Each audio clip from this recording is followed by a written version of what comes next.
Now, the backdoor that we created uses a reverse payload. So, like I said before, it does not open a port in the target computer. It actually connects from the target computer to our computer. And by doing that, it'll bypass firewalls and it'll look less suspicious. So for this to work, we need to open a port in our computer so that the backdoor can connect from the target computer to us on that port. So if you remember, when I created the backdoor, I set the port to 8080. So I need to open that port in my Kali machine so that when the target person executes the backdoor can connect back to me on port 8080.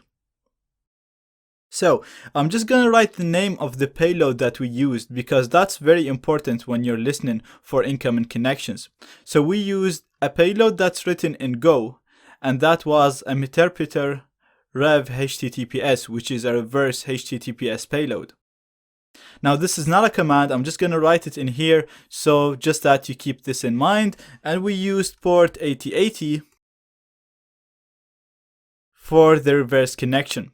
So these are the most important things to keep in mind when listening for incoming connections.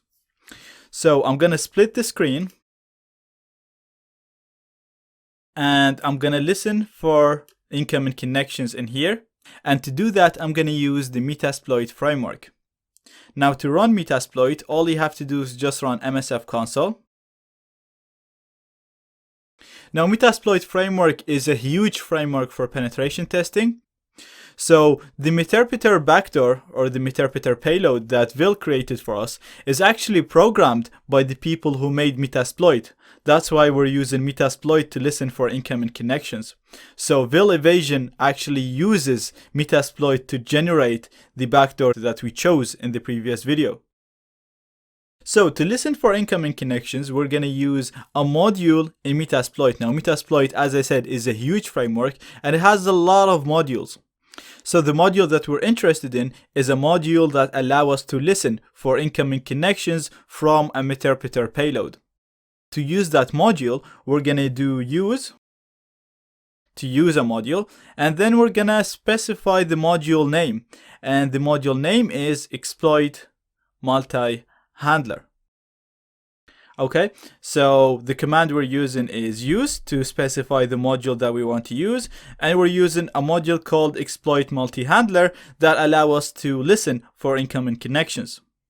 I'm gonna hit enter, and I was already in that module, so you can see that nothing changed for me, but for you, you should navigate to that module.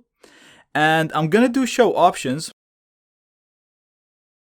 to see the options that I can set for this module. And you can see that you can specify different options for it. The most important thing that you want to specify is the payload. So you can see in here, for me, it's set to Windows Meterpreter Reverse TCP. And if you remember what we used a Meterpreter Reverse HTTPS, not TCP. So you want to change this. The first part is fine because our target is going to be Windows, but you want to change the reverse TCP to reverse HTTPS.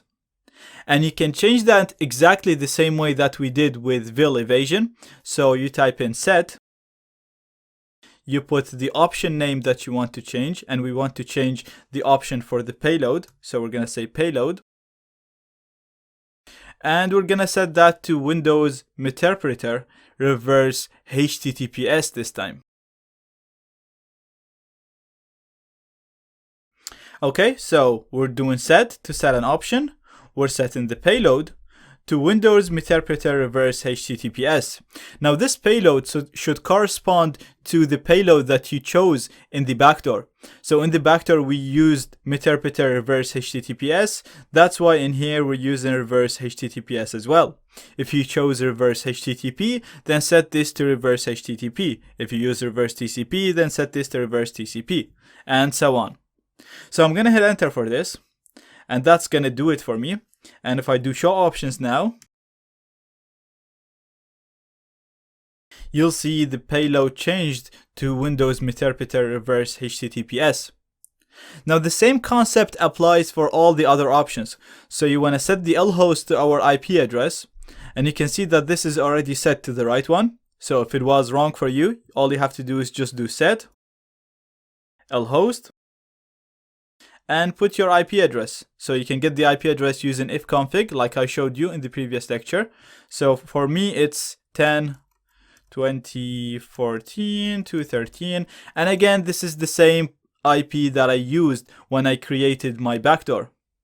And same goes for the port. You want to set the same port. So we're going to do set lport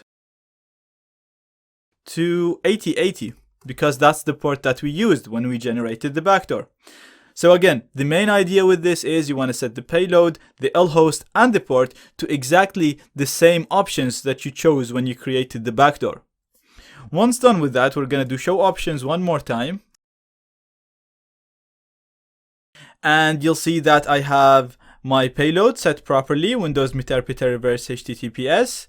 I have my lhost and I have my lport. And all of that is done properly. So all we have to do now is just do exploit. And now Metasploit is waiting for connections, as you can see, on port 8080 and on my IP address, which is 10.20.14.213.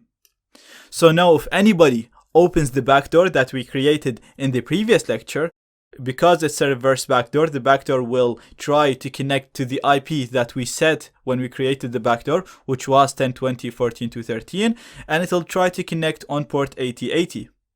It's going to come to this computer, and this computer is already waiting for that connection from this multi-handler module. So the connection will be established, and then I'll be able to control the target computer, and I'll basically hack it and have full control over it. Now in the next lecture, I'll show you a very basic way to deliver the backdoor to the target computer and how to test the backdoor and make sure that it works properly.